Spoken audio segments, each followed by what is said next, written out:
pendampingan dan penempatan pada saat pemberlakuan kegiatan acara-acara di tingkat kota. Saya mau memang ini pendampingannya dan peliputannya secara maksimal, khusus untuk pimpinan. Kalaupun juga ada untuk anggota dewan yang mewakili untuk pimpinan, nah silakan juga diikuti, dampingi secara maksimal untuk itu. Beliau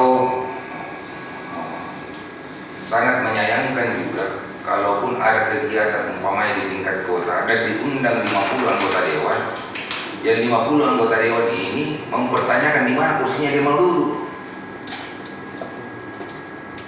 Padahal kewenangan protokoler ini melekat di pimpinan dan keseluruhan anggota dewan. Tolong ke depan ini dimaksimalkan kembali koordinasi bagian protokol sekretariat daerah Setda. Dan baik pendampingan maupun yang peliputan itu dilakukan shift-shiftan. Siapa yang bertugas pagi dan siapa yang bertugas malam. Dan dia menggunakan atribut pakaian pada saat itu sama seragam. Jangan ada yang pakai